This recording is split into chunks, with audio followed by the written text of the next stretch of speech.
everybody, this is Terry Freer here for SpeedWorks TV. I've got two of our teammates here. We've got Matt Matson and Max Matson and Shane Gentry here. We're here, we're going to talk about ourselves a little bit, and then we're going to recap the Coke Zero Sugar 400 from last night at Daytona International Speedway.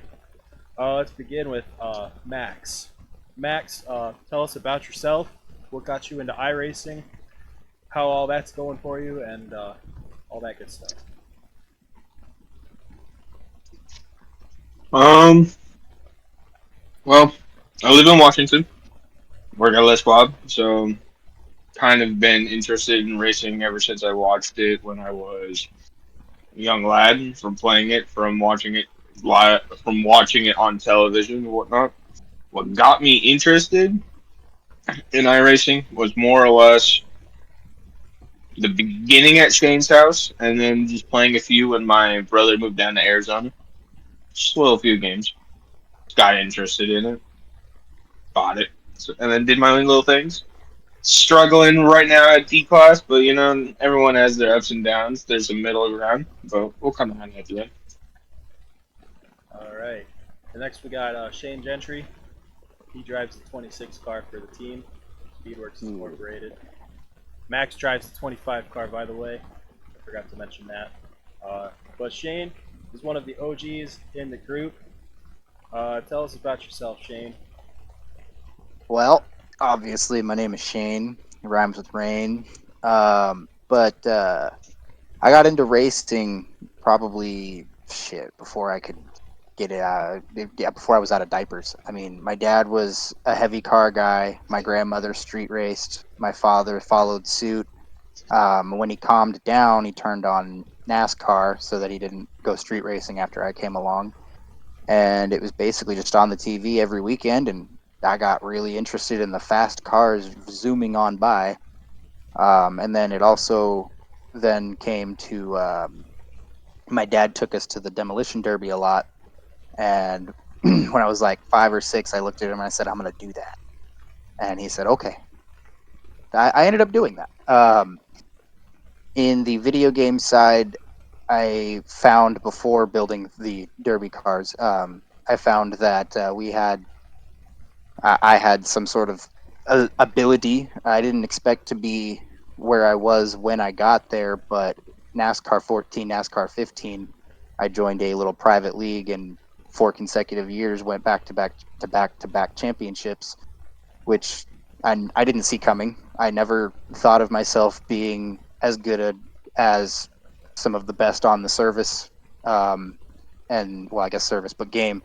And then as those games progressed and got worse and worse and worse, I found myself looking for something fun that wasn't a shitty game. And that's when I was introduced to iRacing, which I had no idea what it was. This was probably 2012.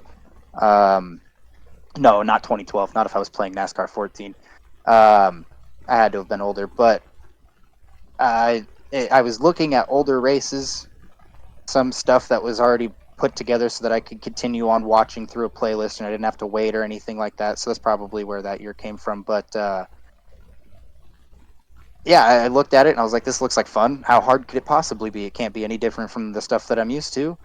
And then at the age of 20, my good friend and roommate at the time was building a PC, and he subscribed to iRacing and let me jump on. I couldn't leave the pit for 2 weeks. It took a lot of dedication to figure out how much different iRacing actually was compared to NASCAR 14, NASCAR 15, Heat Evolution, the old, Dirt to Daytona in the 2004, 2005, 2003, all those games. They don't quite tell you how difficult it really can be to launch these cars if you really don't know what you're doing. And I will say it's a bit of a humble check. I expected myself, after all of the stuff that I'd done, to go in there and start walking people, but that was a rude awakening that I was going to have the worst first season of my life and then say, well, sophomore year can't be any worse. It literally can't get any worse than this. and it did get worse. So it's been 3-ish years on iRacing now, and it's been a lot of fun. And I think there's a lot to learn, especially for Max said he's in D, he's just suffering through it. Well, hey man, you're gonna learn a lot once you get out of that. You're gonna see how much you've learned when you get up to these bigger and higher licenses. But racing, it's always been in me. It's fun. Right on, right on. Well, that leaves me. I am Terry. I am, besides Max, I am the newest one on the team. Alex, who's not here with us now, and Shane were the ones that started this whole thing. Uh, I've watched NASCAR races since 2002. The 2002 Sharpie 500, where Jeff Gordon did the bump and run on Rusty Wallace with, I think, 3 or 4 laps to go, was my first race that I watched. And since then, I've been a fan of the 24 car. No matter who's driving it, I root for it. I have played every NASCAR game that they made on the PlayStation 2 and the PlayStation 1. I still own most of them. Got into racing online in 2020 during COVID when everybody was stuck at home. And I went into that thinking I was going to win all kinds of races because the computer didn't stand a chance against me. So I thought it wouldn't be that much harder against other people, and boy was I wrong. That was on NASCAR Heat 4 and 5. It took until 2021 before I got to iRacing. And that was even more humbling than racing on Xbox Live. I get it. I could get out of pit road relatively quicker than Shane did. I figured it out before he did. But I couldn't keep the car under me. I was in a league that was driving the Gen 6 car before the next gen was released on iRacing. And that car was, for some stupid reason, very hard for me to drive. It's confusing because I also downloaded the 87s the same time I got iRacing and bought the Gen 6 car. And I had an easier time driving those cars than I did the Gen 6 car. But nobody was using those in leagues. And so 4 years later, I have figured out not only how to drive the Gen 6 car, but I have been working very hard at figuring out the next gen car to give us fantastic race cars, fast race cars in the NIS series, which I've gotten my teeth kicked in all summer in that series. It has absolutely sucked. The only thing that was close to a win this week or this whole summer wasn't even in the NIS series. It was just the regular Class A series. So that's our iRacing story of the 3 of us. So we're going to transition now into the Coke Zero Sugar 400 last night.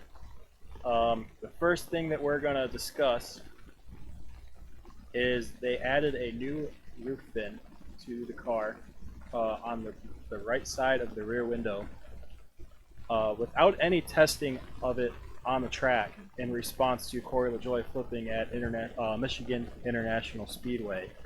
What are your guys' thoughts on them adding it without testing it, first of all?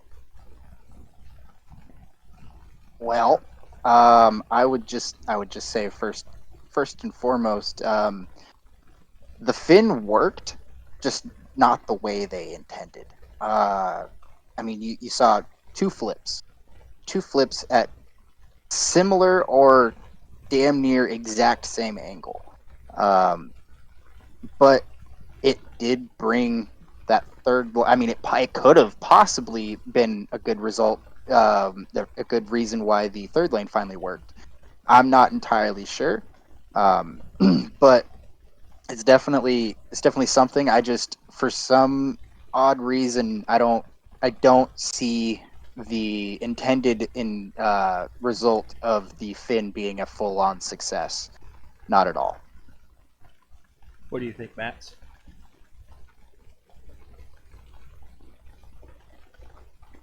I don't think it worked to the way that they were wanting. Granted, it saved one flip, but like, I think the problem mainly comes down to is when you have it 3 wide, 2 wide, and then people are coming down trying to get that nose into the corner panels. It kind of gets more into the point of how you're going to save a rollover into the crowd, right? It worked for a few, but like in the end, without testing it really, those cars that could have flipped over could have just been spun out Yeah. instead of just taking flight. He's got a point there. Yeah. We saw that Michael McDowell almost got into the actual catch fence when he got over. Granted, he did not flip over entirely, but as he was coming back down, he was coming up the track and almost got into the fence, which definitely would have red flagged the race. Luckily, it was in the corner where there is no grandstands, so if it would have gotten into the fence and the fence couldn't hold it into the track, it probably wouldn't have resulted in any injuries or damage beyond the track and the car. Because I don't believe that there's even any parking spaces back there. Probably not. No, not after all the cars that went over the wall back in the day. Right. The next thing, McDowell going over, he was leading the field when that happened. That brings us to the next point of how fast the Fords were all night. It pretty much was a Ford show, with maybe 3 or 4 other cars from the other manufacturers even coming close to the speed that they had. What are you guys' thoughts on that? Well, real quick, before we jump into that, I do want to point out for any listeners that may have some thoughts, Michael McDowell came back down, when he came back down at that angle, that fin had nothing to do with it. Just want to throw that out there now, because I have a feeling somebody in a comment section somewhere is going to be like, well, actually. But as for the speed of the Fords, wow. I mean, we've seen Ford dominance in years past for a long time. And for a couple of years, it seemed like that was starting to go away, especially, I would say, last year. But wow, I mean, I said it looking at the replay coming to the finish line when Harrison Burton shot out past Kyle Busch. Where did that run come from? I mean, it looks like he almost just flipped the switch and hit the juice, and then the car just went. You know what I mean? He hit the NOS or something. that speed, I did not see a run like that coming. I didn't. I just didn't. Yeah, that's true. The next thing that I want to talk about is Daniel Suarez during the first pit stops. His car catches on fire. Denny Hamlin's car backfires, leaving his pit, traveling through Daniel Suarez's pit box, while Suarez had not entirely left yet, and it lit spilled gas on the ground, and it trailed up to Daniel's car and burned it to the ground. How do you guys feel about that? I feel really bad for Daniel. That's one of those things that you can't recreate, though. You know what I mean? Like a backfire right straight into leaking gas into another car, and then he's gone for like the rest of the race. That's never going to be recreated. That's like one of those 1 in a million. When you're batting and the bat flips and it's standing up top, you're never going to see that again. But like, too many people too close to each other, I guess. Got too close to the wall. What you get for holding up the line. That's just the crazy thing, though, about it is, I don't know about anybody else, but, seeing all of those promotional videos in slow-mo and all that, you see it on every stop when they disconnect the fuel can. A little bit of drip, and I'm pretty sure Daniel Suarez actually even said this, a little bit of drip always spills out of the car. Always. Just because that was it. You disconnected. There was still fuel coming through, obviously. So it drips down the car, and then obviously there's a trail on the ground. So yeah, I'm honestly surprised we haven't seen something like that before, because it's backfiring out the pipe. That's nothing new. Fuel falling on the ground, nothing new. So I think that I agree with Max. It is probably going to be something we really won't see again, because it didn't. It took so long for us to see it the first time in this era. I mean, and then of course, when you got fuel on the ground, it doesn't take much for it to catch on fire, and those flames, since they're tall, they will reach the remaining fumes that are on the body, as I don't know, hand gestures, the remaining fumes that are on the body, and it will just light up. And I thought it was kind of crazy that he said he left the pit on fire and came back around on fire. Sitting here I talking loved his, about this made me realize this is the first car in a long time that we have actually had an exhaust pipe dump out on the same side as the fuel filler.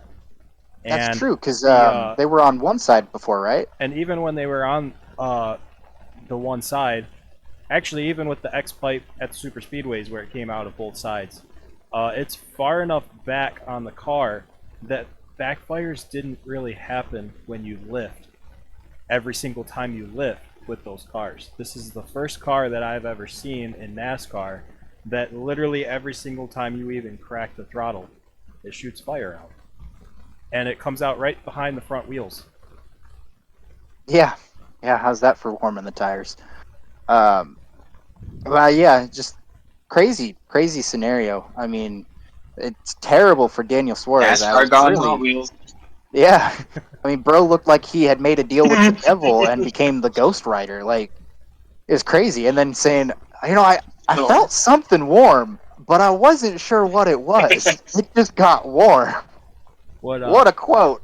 Something lit a fire under my butt. I tell you what, I never felt something under my arse. What surprised me was the fact that NASCAR was going to let them fix the car and bring it back out to finish the race.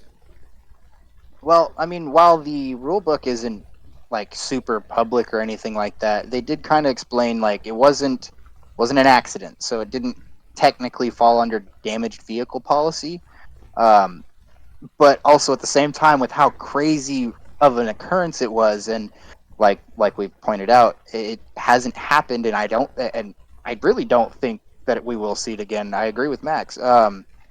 But because of that, I honestly feel like they were just like, okay, this is too bizarre to just say tough luck. Yeah. But I mean, it wasn't. It's one of those things that might make a new rule. Right, and but it wasn't so far bizarre that they said, okay, yeah, get your backup car. That probably will never happen mid-race. Yeah. And then the next... Not again, at least. That could have.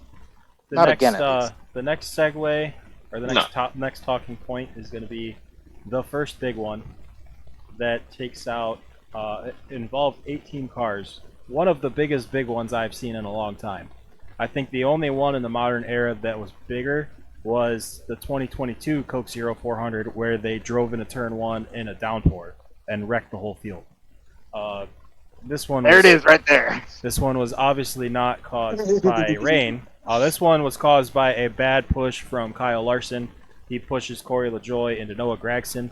None of them were square. I think if Gragson was not there, LaJoie still would have been spun. But being that Gragson was in front of Corey LaJoie, it transferred the energy that would have spun the 7 car into the 10 car, and then wiped out half the field, including Denny Hamlin. It took him out of the race, I believe. Well, if it's if that's the wreck that took out Chase Elliott, yeah, that's the same one. Yeah, because Chase Elliott actually mentions Denny Hamlin walking around, and he's out, and so it's probably the same wreck. It took included every single Hendrick Motorsports car, which made me kind of sad. Because I like almost all of the Hendrick cars except for Chase. I'm not really a big fan of Chase. That's just me though. But the 3 that I actually do halfway like got back in the race and continued on, and were pretty fast for the most part. And then after that wreck, it was pretty calm until I think the middle of stage 2. wherever it was that there should have been green flag pit stops. I don't remember if that was That was stage 2. okay. Stage 1 was short enough that you can make it. I didn't remember if it was stage 2 or stage 3 that they were going to have to make a stop. Yeah, honestly, that was a surprisingly short first stage, if I'm being honest. Yeah, I agree. But it made for great racing because they didn't have to save fuel. They were able to run wide open all the way through Yeah. stage 1, and we got to actually see what the car can do when they're not trying to save fuel. That could also be part of why the third lane started working in the first stage, was because they were actually able to run wide open and not save fuel. Yeah. Which is pretty much what super speedway racing has become now until the last pit stop of the race. Yeah, super speedway racing has really just become survival at all costs. If you're there at the end, you have a shot, but you have to make it to the last 10-ish laps. I'm pretty sure that it's a trend where at super speedways within 5 to go, it's typically the last caution, but 10-ish. But I gotta say though, Larson has made some pretty questionable moves, I would say, in the last few weeks. Nothing against the guy. He's a fantastic driver and definitely could smoke my ass. That's for sure.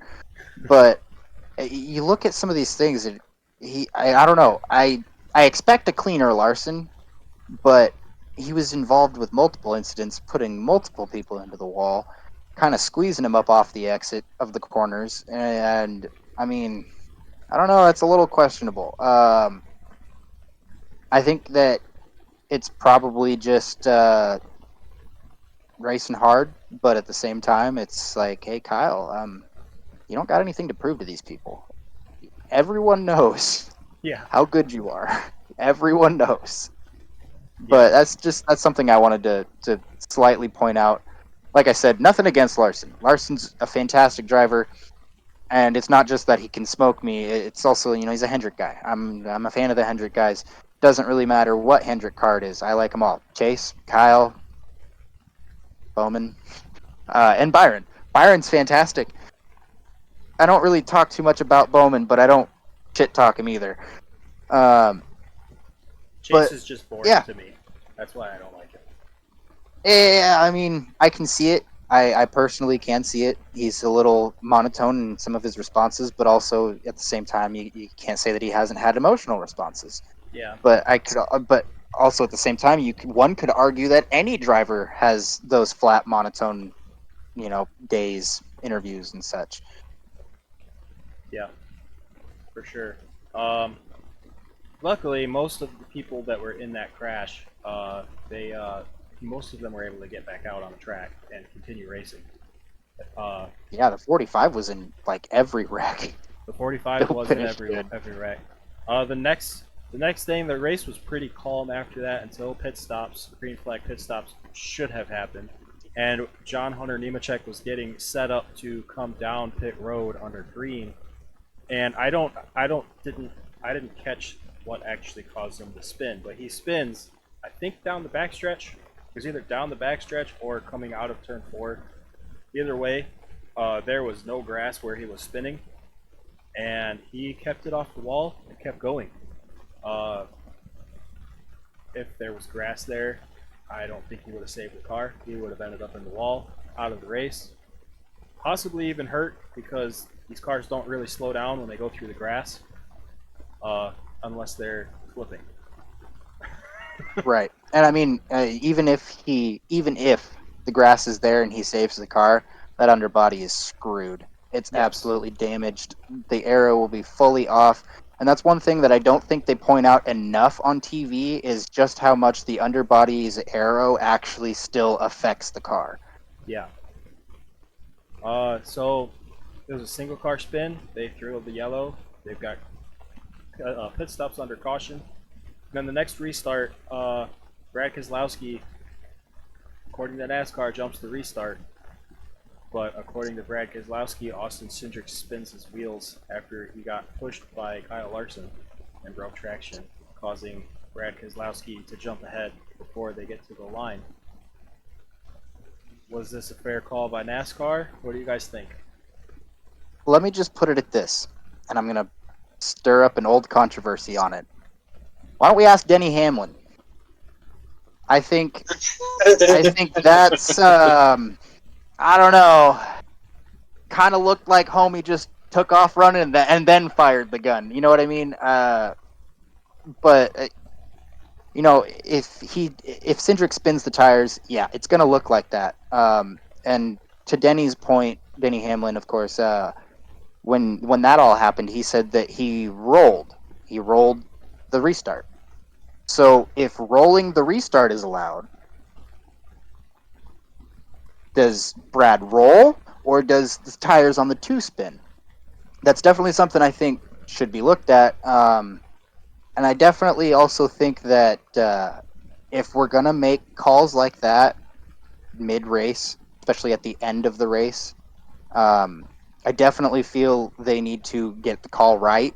I'm not saying that they got the call wrong, because obviously I haven't gone back and fucking 400 times zoomed in on Cindric's tires, but you know, what if he did spin the tires and they got the call wrong and they just screwed Brad Keselowski out of a possible win, or let alone just the fact that he was screwed out of a good finish. You know what I mean? So these calls mid-race, I think they're good, but I also think that every last bit needs to be looked over before an actual call is made. Yeah, I agree. We went green for a little while after that. I don't remember if we made it to the end of the stage, because that was in stage 2 that happened. But I slept in stage 2. We had a second big one. Michael McDowell is leading the race, and he gets turned. This looked so much like the fall race at Talladega in 2012 with Tony Stewart. He gets sideways in front of the whole field and then gets up in the air. He comes back down, but he also lands on the outside wall, almost in the fence, and on the back of Alex Bowman's car. I actually noticed that today. He comes down on the back of Alex Bowman's car, destroys the car, rides the wall for a little while, and then comes back down. Both 2311 cars are involved. Larson is involved, and it takes him out. Joey Logano is involved. They take forever to take his car off the track, it seemed. William Byron is involved. So at this point, all of the Hendrick cars are wrecked out, essentially.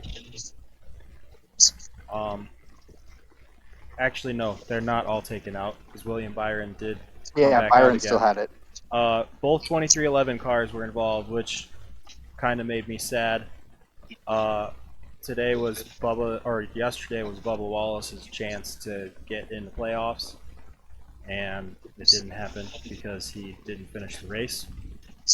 So he has one more shot at Darlington to get in the playoffs. I don't think he's going to be able to do it. He hasn't shown the results at Darlington to tell me otherwise. But they take so long to take Joey Logano's car off the track that I think the race should have been red flagged, but it was not. What do you guys think? Well, real quick, to further your Bubba Wallace bit, I mean, Chris Buescher plus 21, Bubba Wallace minus 21. I see there being an opportunity there. It's still possible, I would say. But it's going to take winning a stage. Buescher's going to have to not get any points in those stages. I mean, he's going to really need to work, and he's going to have to put positions between him and the 17 in order to point his way in. But 21 points it's not unheard of for scoring that many points over your competitor. But then,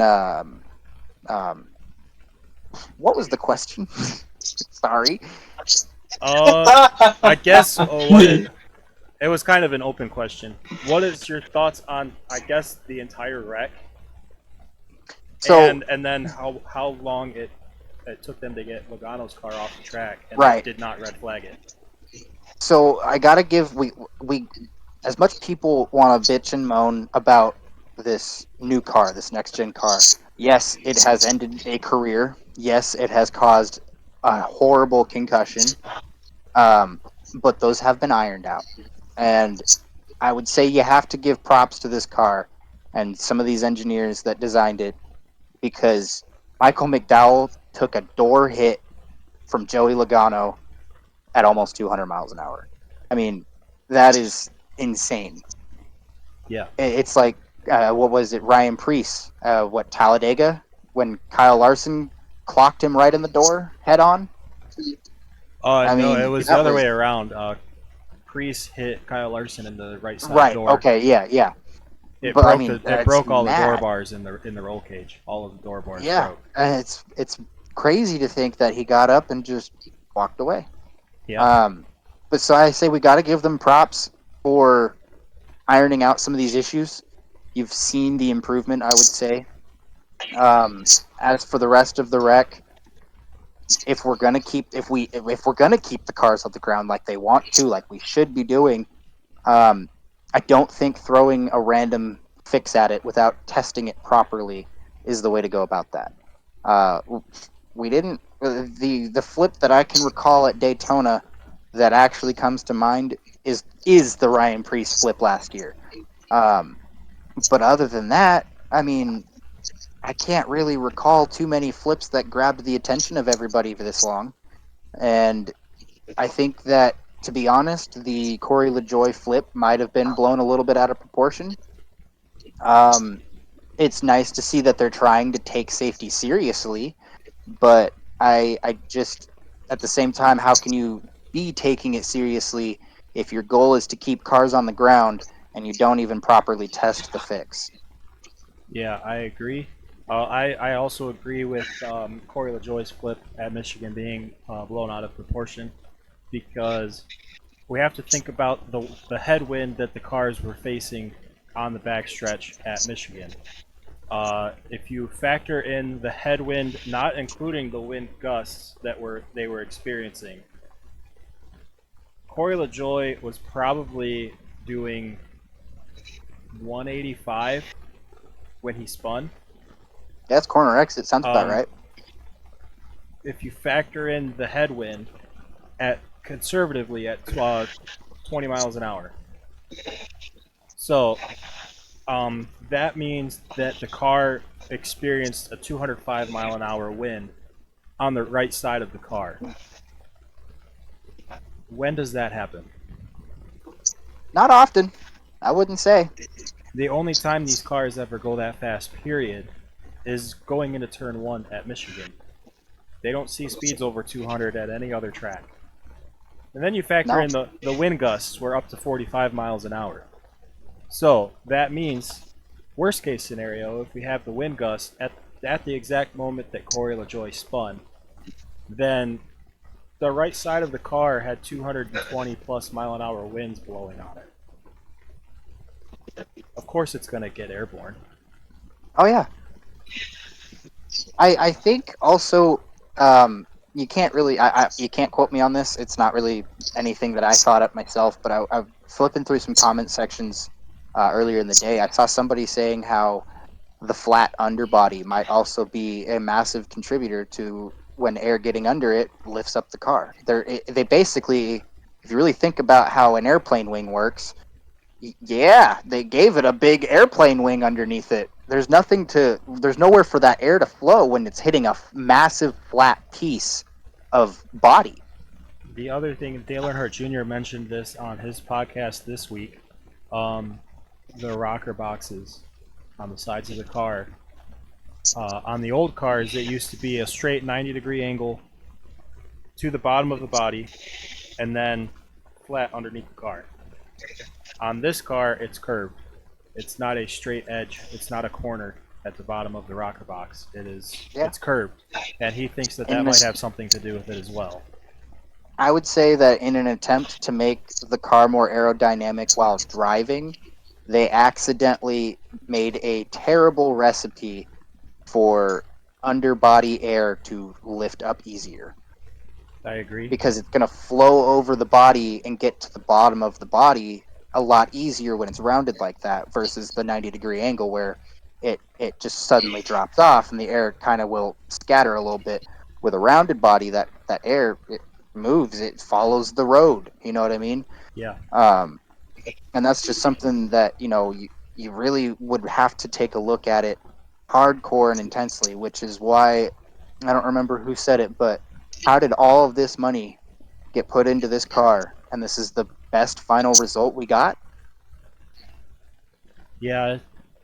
It's there's still a lot more work that needs to be done to this car. It's not bad. How it performs on the intermediates is the intermediates are carrying this car, but they're doing so good at the intermediates that it's making the car overall not a bad car. I have also seen some people make an argument saying that before this next gen car, some of the tracks that are absolutely terrible to watch these days with the next gen car were just fine with the Gen 6 car, and they were trying to fix. I would say, in my own interpretation of this, what they were trying to get at is they were trying to fix the mile and a halfs and make them interesting, but in turn accidentally fucked up everything else. Yeah. Then the reason that is because they tried to make the car modular, where you can use the same car at every track. Everywhere. The only difference is the size of the rear spoiler at the super speedways and the tapered spacer, and now the diffuser. But it's essentially the same exact car. You can take your Daytona car, and you can go run it at Martinsville, and then you can go run it at Sonoma, and then you can go run it at Michigan. And it'll run just fine, yeah. And in theory, anyway.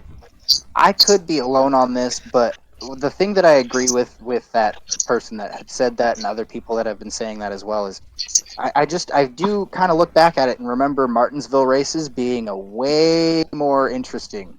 Well, they had cars built specifically for tracks like Martinsville.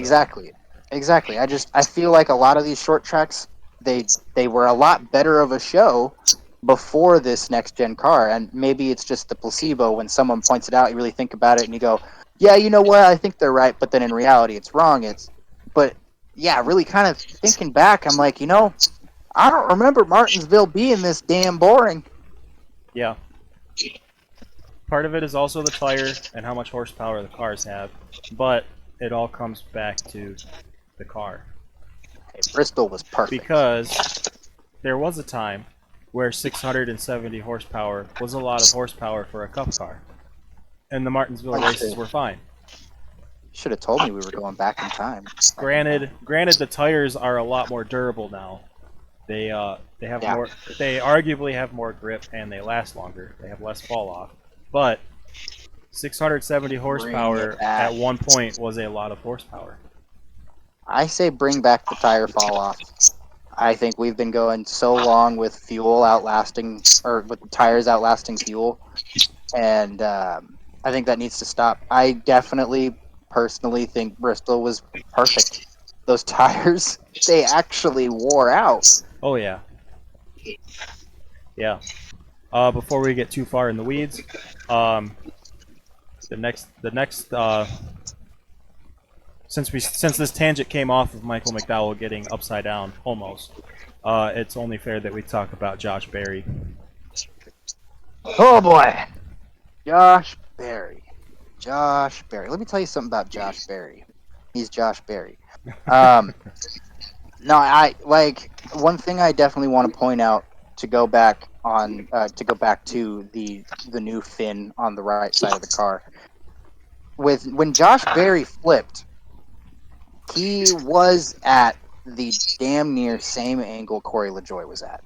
So I personally, looking at these both back to back, I would say that the proper testing was right there in front of us, and it showed that this fin did not do what they wanted it to do. Yeah. Nope. I agree.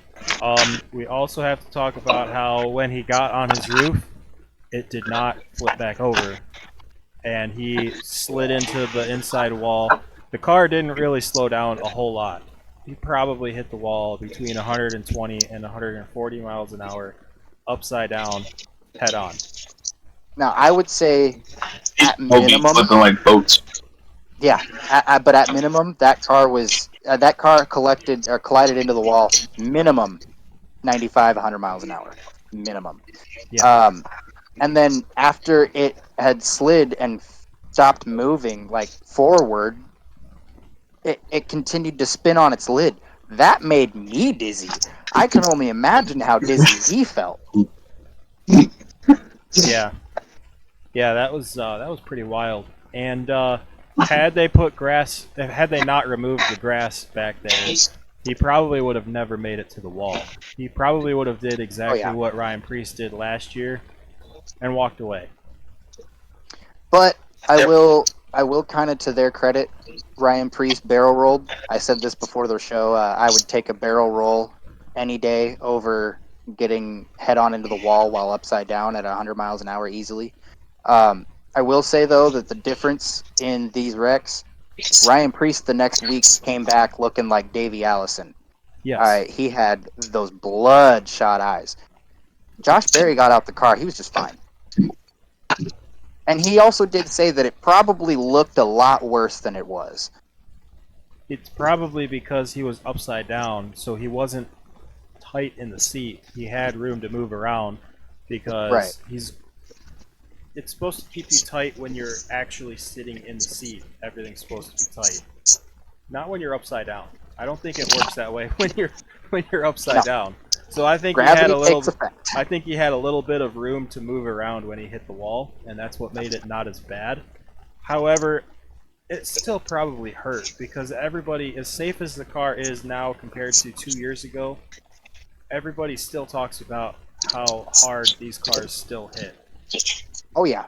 Now I will say it's not really much of a comparison, but I mean I've seen people take head-on collisions like that. My first season of Demo Derby, I was in the grandstands. I had a guy jump in the car to do a race, and after they took the green, he got a bump from behind, and the bumpers locked. So when they went into the first corner and they both turned, they didn't go anywhere but straight. And my car got sandwiched between his car and a concrete barrier. My driver's ribs and his chest, he had easily purple bruises down his body. It was terrible. They had to red flag the race and get the EMTs out. So yeah, I mean, having a little bit of space to move probably helped a little bit. But I will say I think Josh Berry may be a little sore tomorrow or today. Yeah, he's absolutely going to be sore today. What was I going to say? I don't remember. He probably would be changing his mind if he hit the wall head on all four wheels instead of upside down. Yeah, for sure. He probably would be talking about how he would have rather barrel rolled. And also, thank God for the safer barrier. Oh, that would have been a terrible hit if there was no safer barrier down there. I feel like it would have been similar to Kyle Busch breaking both of his legs. Oh yeah, absolutely. We have a couple more points in the race to talk about, but one of them I wrote down after I made my whole list, and I don't remember where in the race this falls in my list of things. Shane Van Gisbergen's engine failure. That was stage 2. This is the most catastrophic engine failure that we have seen, probably for sure in this car. Oh yeah, for sure. Man, I keep putting it in my head like I want to explain it, but there's nothing in front of me to explain. So I'm just gonna do it the best I can, and maybe Mr. Editor Man can put the clip in. But wow, I mean, I've seen cylinder drops, I've seen engines blow up, but that engine, it blew up. Those cylinders probably saw the power of the sun unleashed twice. Ridiculous. I've never seen a blow up that bad. Not in the modern day. I would say it's been 20 years since That's what happens when you downshift to one. Since I've seen one fail that big. Both of them were in the Daytona 500. Mark Martin in 2004 and Bobby Labonte in 2005 were the two that I can think of that had that much smoke. Now, do we know if it was a combination of both an engine and transmission failure? Because I do know that if you shit your transmission, it will do some smoking. That all came out of the pipes. All out of the pipes? Yeah, then, oh, man. They gotta look at that. They gotta find out what went wrong. It was very odd that it was right after, I don't remember who it was. It was one of the 500,000 black cars that was in the race blew a tire right in front of him. And then immediately following that, his engine lets go. It could have, Oh, he man. could have ran something over, but it also could have been, it could have also just coincidentally been his engine failed at the same time that whoever that was blew his tire. Are you trying to figure out who that was? Yeah, I gotta look it up. It's gonna bother me. It's gonna bother me too. I don't remember. I want to say it was the 71 car. I don't even remember who drives that car, if I'm going to be honest. Okay, SVG blowing up. God, that is a lot of smoke. The 43 of Eric Jones blew the tire. Okay, yeah, he was driving a black car last night. I thought... Black and orange. Yeah. I have no words still on what happened to that engine, because that was ridiculous. I think a very simply put way is engine go boom. Yeah. And last but not least, we're gonna get to the green-white checkered. I think it was a green-white checkered that we had. No, it wasn't. We did have we did have an overtime. Oh, it was overtime. We had the first restart, which was a 3 to go, and then they had the caution, and they came back around for overtime. Okay.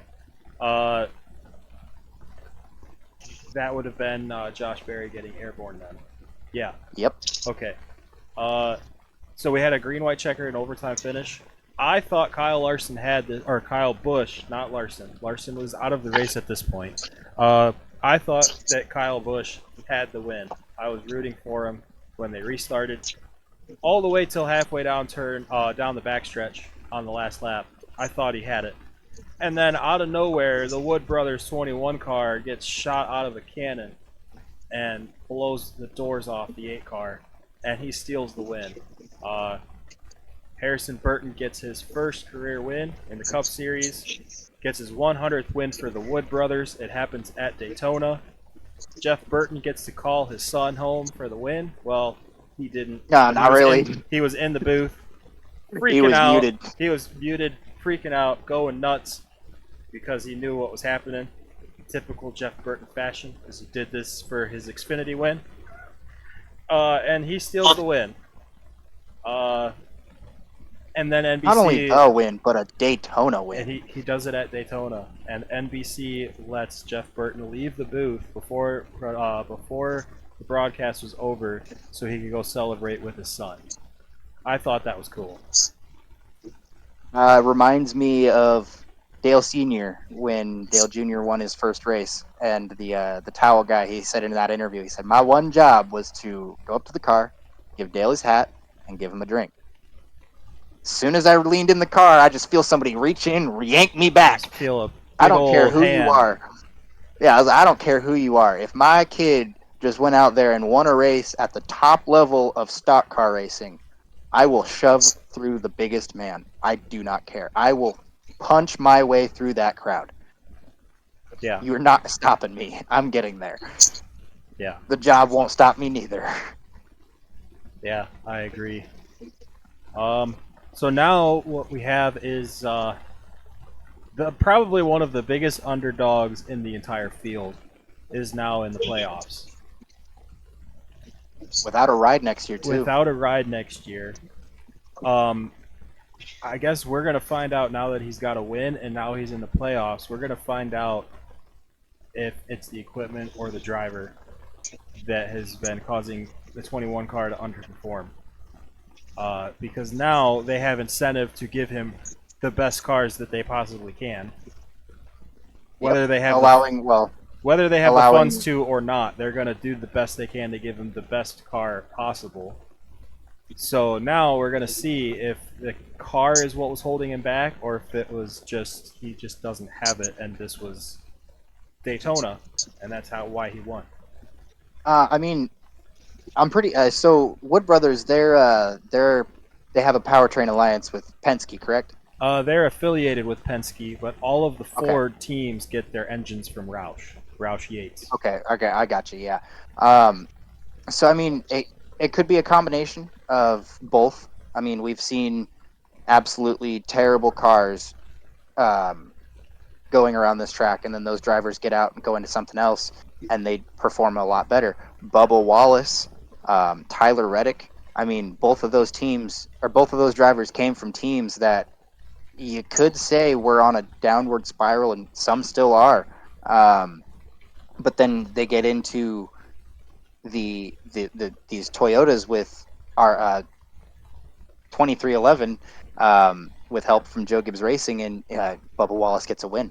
I mean, he gets a win, an actual win, not a rain shortened win, an actual win.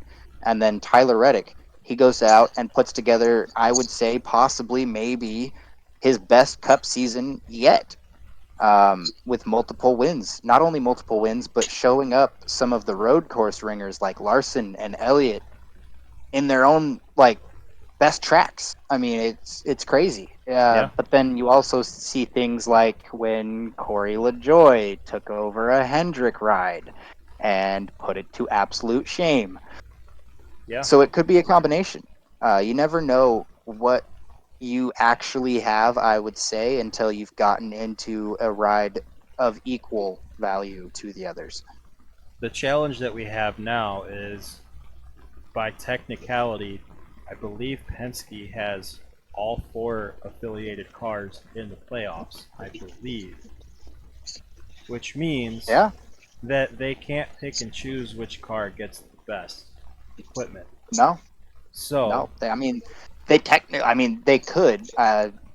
Roger Penske could easily just give his best equipment to the 3 drivers under his Penske name, and then give his affiliated driver over at Wood Brothers the scraps. he could But also give also, Logano or Blaney the worst cars, knowing that they could outperform the car.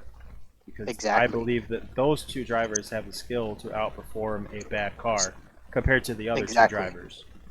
and that's exactly what I was just about to get into. Is like you look at people saying, well, that team has more money or that driver has a better team. Hey, Kyle Larson responded to somebody saying that he just has more money than everybody else, and it was a video of his team dumpster diving for parts. I mean, some people just want to come up with excuses, I would say.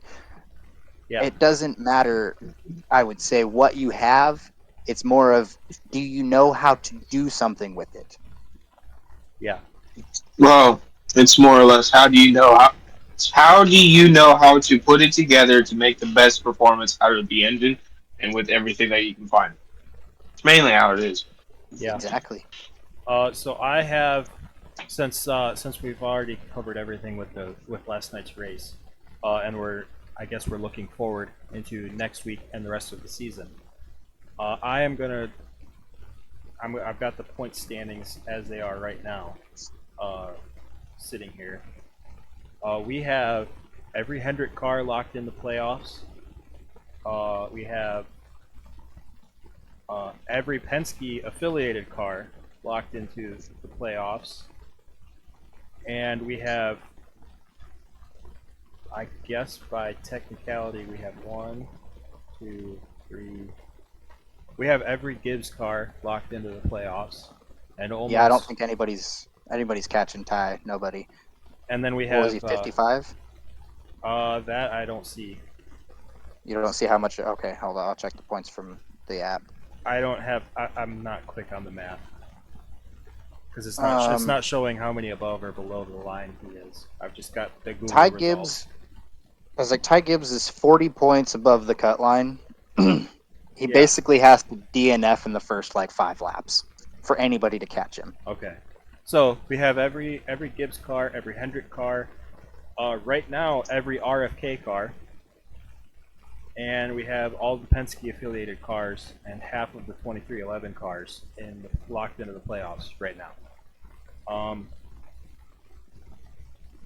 That being said, I'm not going to ask what driver because that's going to be very hard. What team do you think is going to pull this off?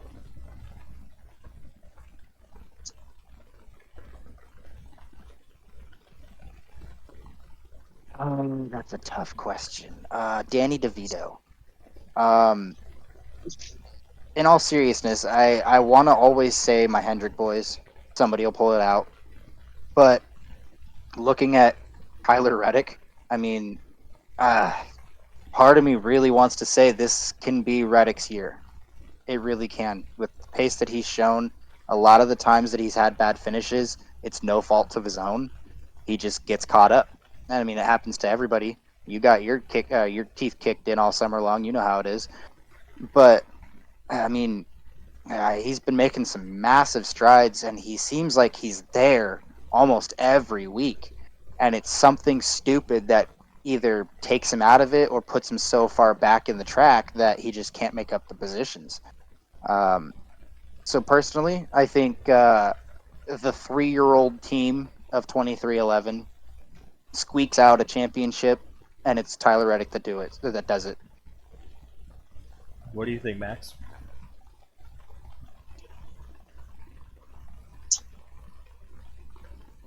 My brain wants to say Hendricks, We're but so biased. after the showing of this last race, I feel like Jerry Bush could kind of get it, but I also don't remember if he made it in yet. Kyle Busch has to win Darlington to get in. Yeah, he is. Oh boy, That's the boy. only way he's going to get in. He has to win. No, Jerry. homie's No, triple Jerry. digits.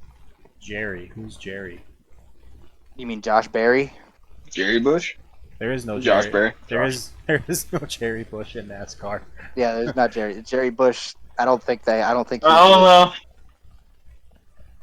he will one day. We got he will one day. we got Joe Gibbs Racing. We got Hendrick Motorsports, 2311, RFK, and Penske are the teams that you have to choose from. You got 5 teams to choose from to take the championship. I'd probably go Hendricks. All right. Hendricks boys. I am torn because I see Tyler Reddick just like Shane. Tyler is doing amazing this year, and Anybody that makes me worry, man. Anybody that makes me worry. RFK has done a lot of good things since Brad came over there, but I don't think they're ready yet. Couple more years.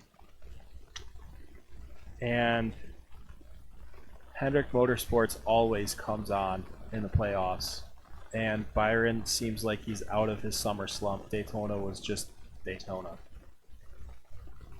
I don't know. It's so hard. Something about Rick Hendrick, man. I don't know what he does, but it's almost like he playoffs start and he just slaps his wallet down on the table and says, "All right, boys, go to work." Well, so what I think happens is Yep. the beginning of the season, they're using what they used in the playoffs the year before.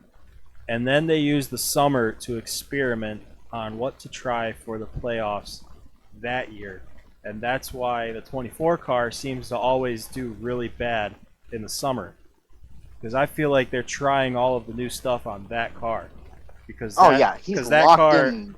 That car is their baby. It was Jeff Gordon before. If anybody could drive it, good, bad, or ugly, he was the guy.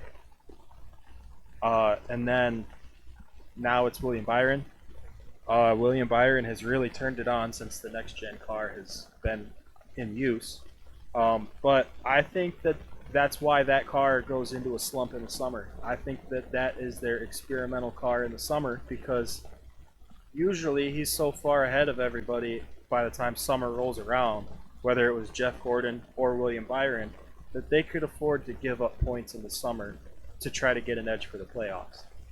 So, I don't know. Is Hendrick going to come on? Or I really don't know. Tyler's been Turn on good. the Jets. Tyler's been good all season. He really hasn't fallen off. All of the Hendrick cars, it seems, real early, they get it on, and then they fall off. And sometimes they get it back, and sometimes they don't. It's always the playoffs when they really start to turn their stuff back up. But I mean, We got Penske. Tyler too. Reddick. Penske really Yeah. turns it on. They're the only ones that have won a championship in this car, is Penske. So, I mean, don't know.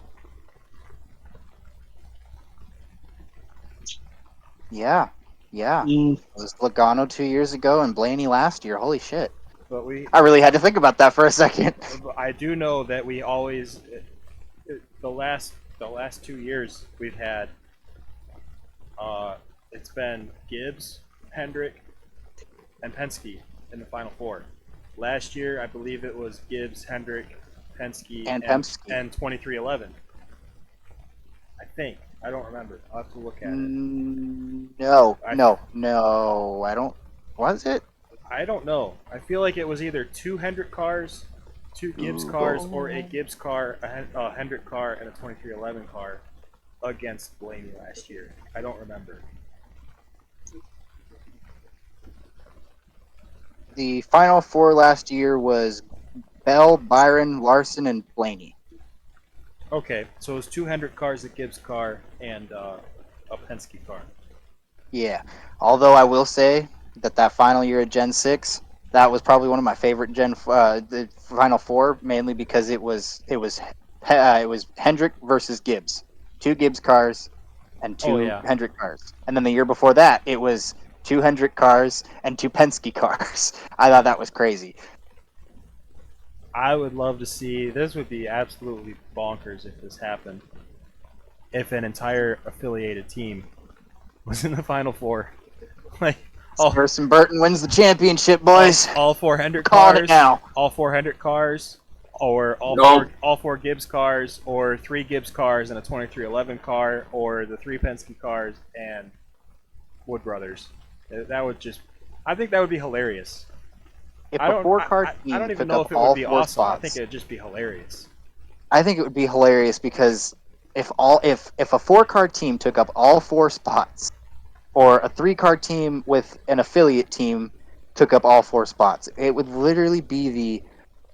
Well, I mean, I would love to be in one the. hand, I would like love this to kid. be in the meeting Monday before the race.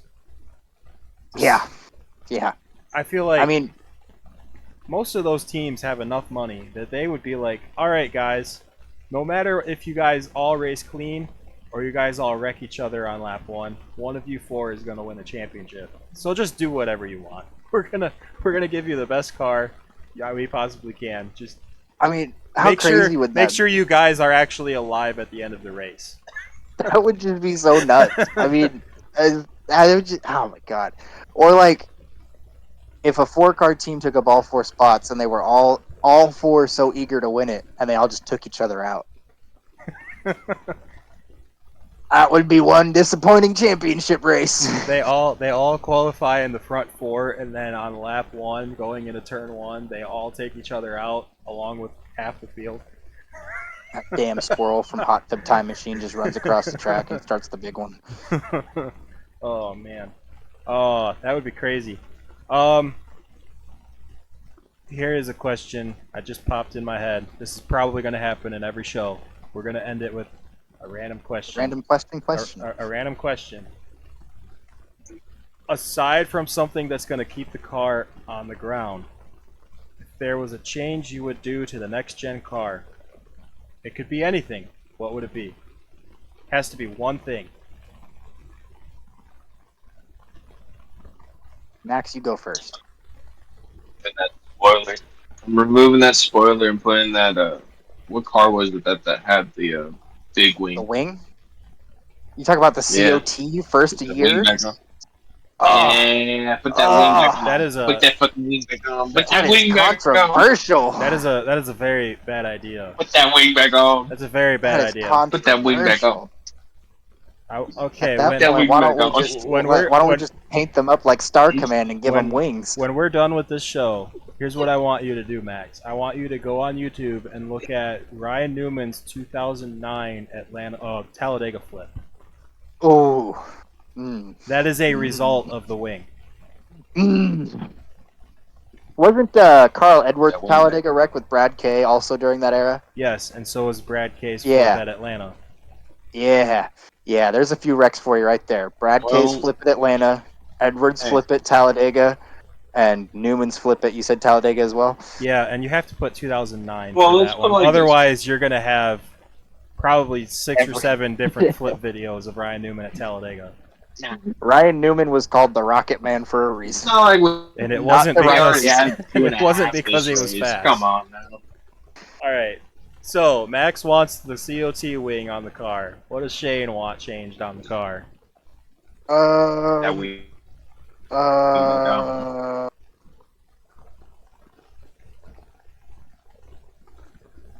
give me some horsepower.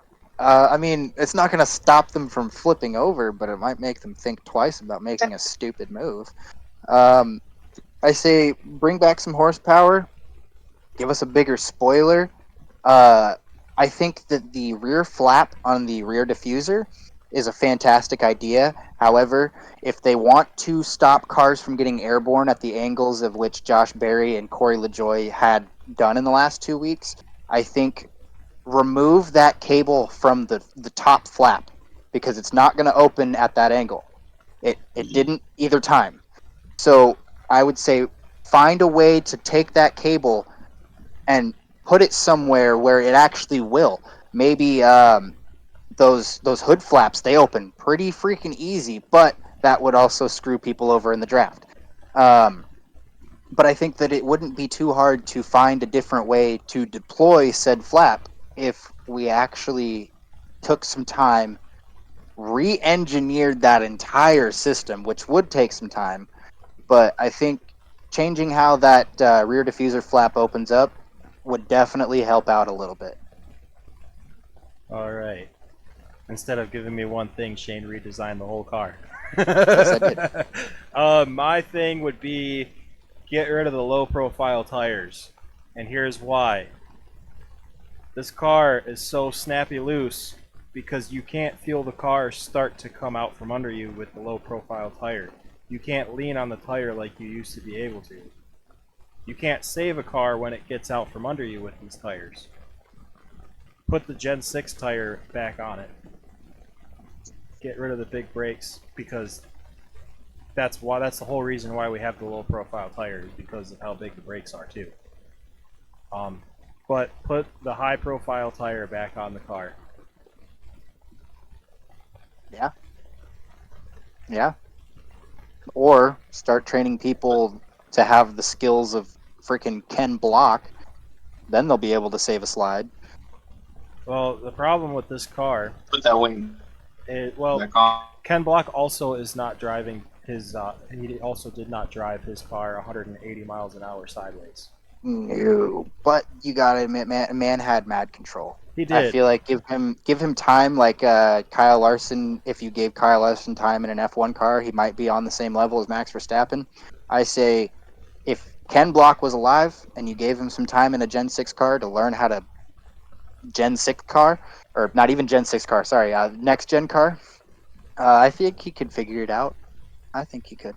He probably could, but it's incredibly difficult when these cars get sideways, and we've seen it on Iracing, especially you at Michigan. When these cars get sideways, it is so hard to save it. You're almost better off just spinning the car out. Right, and I mean, doing I've kind of something got in it figured practice out, is but different. I've kind of got it figured out with saving it, but it's still hard to do. I've gotten these things so sideways that everybody behind me needs to change their pants, and I keep going. I mean, that's why you just wear the brown pants.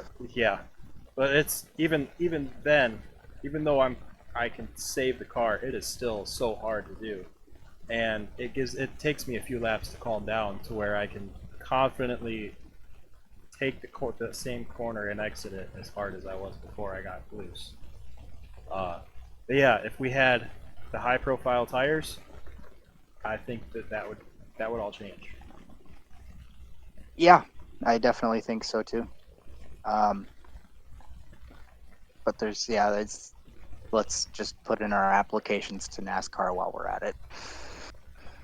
Yeah, They're not going to listen. we've been told by Alex that if hopefully he'll be here at the next show. Hopefully next week we can do another one. But we've been told by Alex that if this team was the ones in charge of NASCAR, NASCAR would be a much better place. It would be a much happier place. Yeah. Maybe for everybody say else. so. Maybe not for us, but it'd be happy for everybody else. I would say so. I mean, if we were in charge of iRacing, I would freaking ban so many people so fast. Oh, we're not talking about iRacing. We're just talking about NASCAR. Oh yeah, that's right. I would park people so fast. You park it. What for? Because I don't like you. Well, not even that. Just rules with the car and Never liked your and enemies. things like that. But yeah, no, I feel like the car would be not only in a better state with regulations and not only that, but rules would be in a better state. If not only like this team, I mean, this team could probably make some good moves, but if there's too many old people in this freaking sport running the show. They don't like change. I agree. The other thing that I would change with this car is make the rules less tight on this car.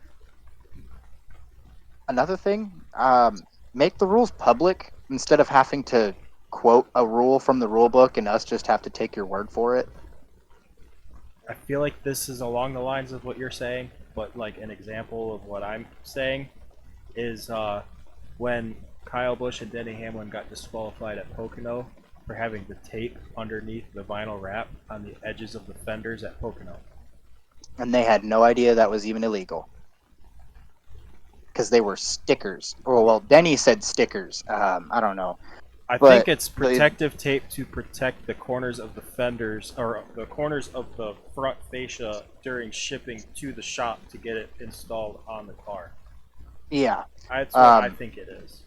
An example of what I was getting at, though, is even though I like Chase Elliott, the year he won that championship, there was the Jackman that jumped out way too early, but then he ran back to the wall and reset himself. NASCAR then had to pull out section whatever the hell, chapter 5, paragraph 2, bullet point A. Hey, you know, that's great and all, but we don't have public access to that. We can't just go, oh, that's the section? Okay, let me go look that up in the rule book. It's not available to us. So when they say things like that, we have to just take their word for it. In my opinion, if you're going to do stuff like that, make the rule book public. If you're not going to make the rule book public, why are we even using rules? Yeah. People are going to see things and go, how is that not against the rules? Well, they don't know because they can't just go look. Yeah, I agree. You can't even find the build regulations online. I agree. But no, I think the rules need to be public so everybody can see them. As far as driver and crew etiquette, which I guess that would fall under. But what can and can't be done to the car when they're preparing the car? Yeah. They need to loosen up. They really do. Because they really do. Part of the problem that we have at Daytona and Talladega specifically, Atlanta doesn't really count because of how fast the track is aged, that it doesn't really matter. But part of why there is no separation at Daytona and Talladega is because the rules are so tight on these cars that they're all even. That's why fixed setup races at those tracks on iRacing, you can't get away. Everybody's 4 wide, bumper to bumper. And you can't pass either. If the rules were looser on how to prepare these cars, we would have better racing. But another thing that they wanted to do and yet didn't work would be this car. It worked. The car worked. Don't get me wrong. You see it driving on the track every Sunday. But what didn't work was the original intent to bring smaller teams back into the fold and actually give them a chance outside of the super speedways. It worked in the first really season. Yeah, I was like, it didn't really do much. McDowell, for sure, Front Row Motorsports, they've definitely come to life, but I mean, up until last night, when was the last time you saw a Rick Ware racing car in the top freaking 10? Don't worry, I'll wait.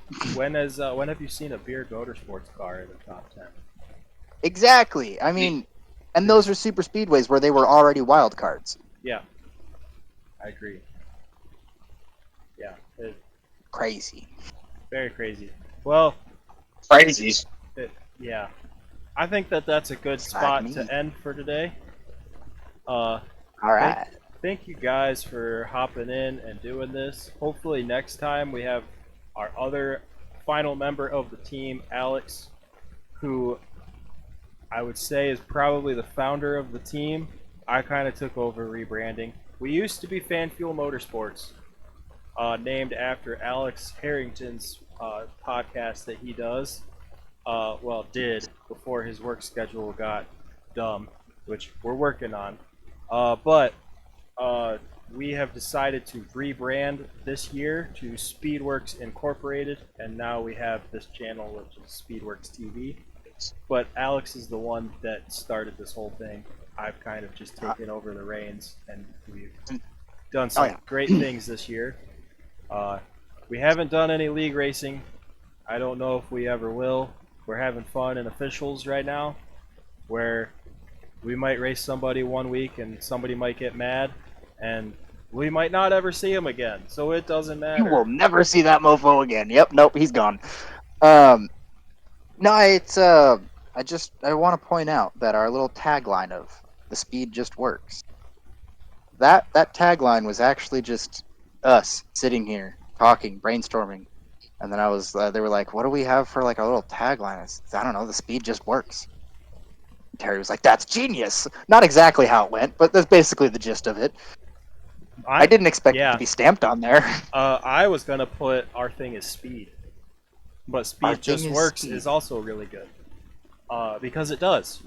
If you have a lot of speed, then you're gonna do good, which we have. We have one win in NIS this year, and a handful of second place finishes.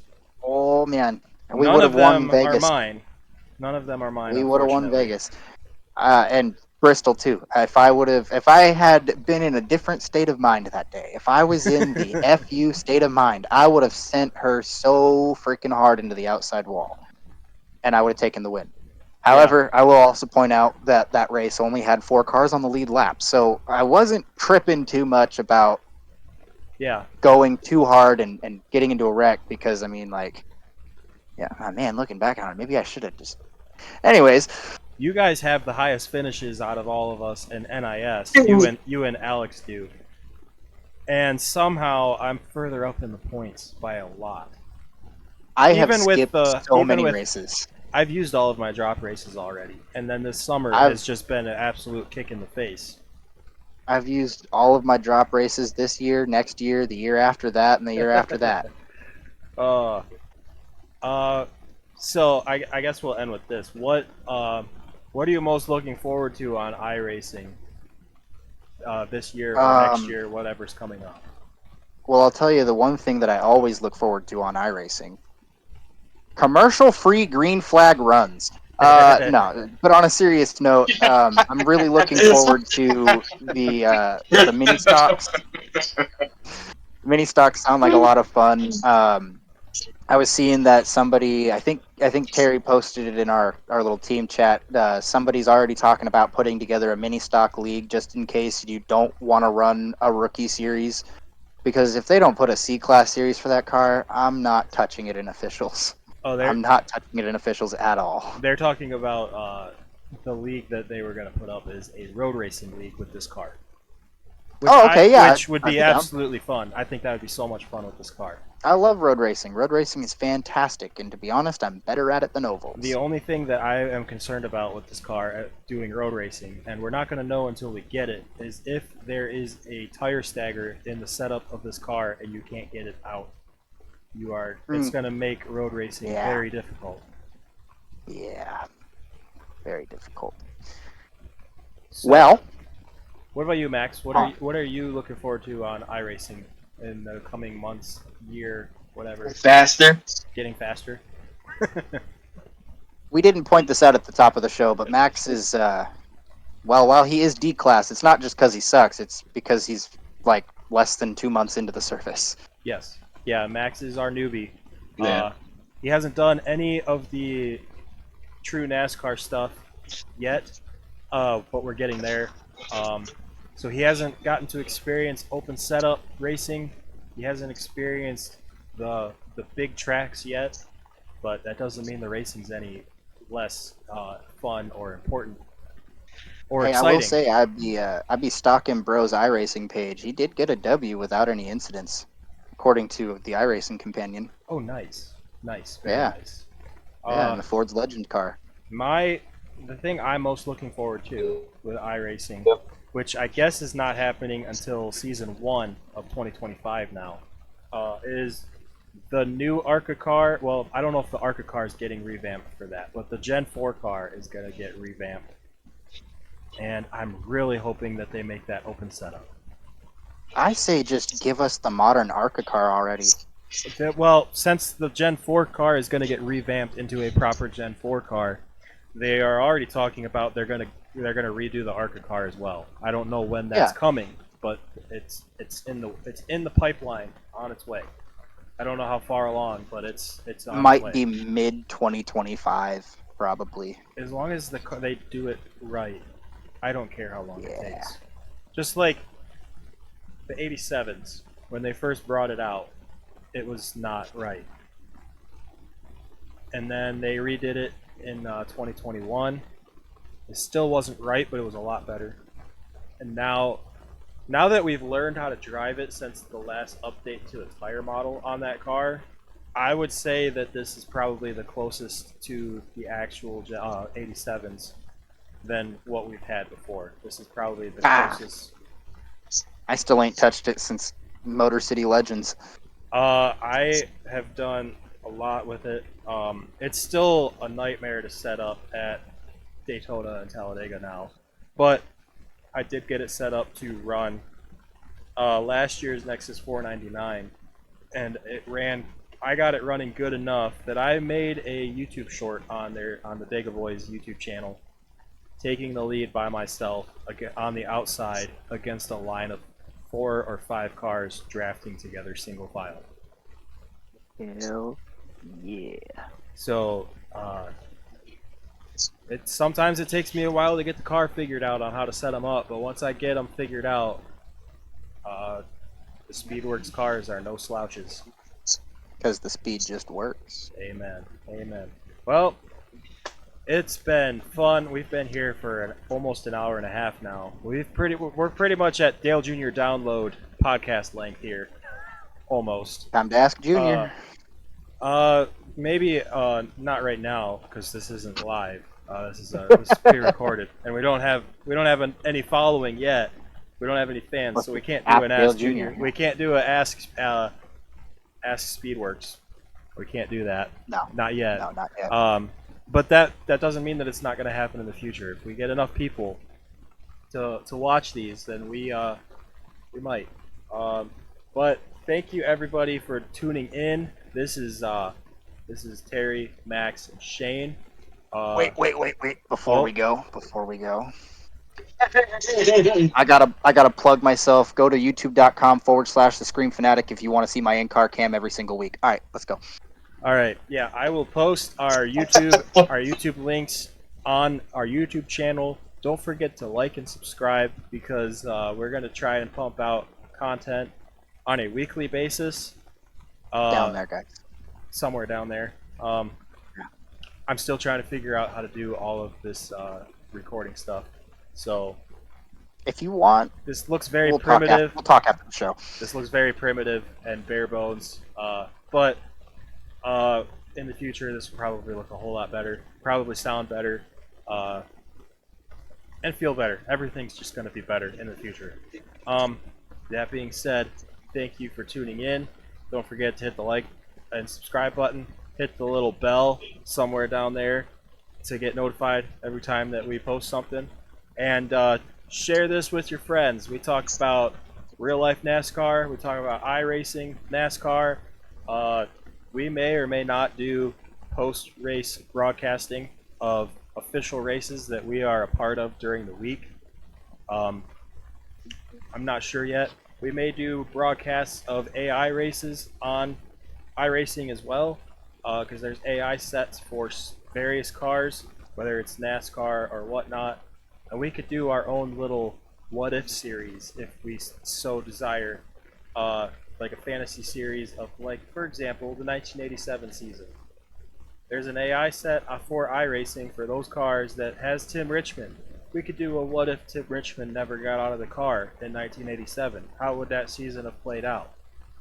I have no idea. I don't think these guys have any idea. But if you guys I wasn't want, alive. I don't think any of us were.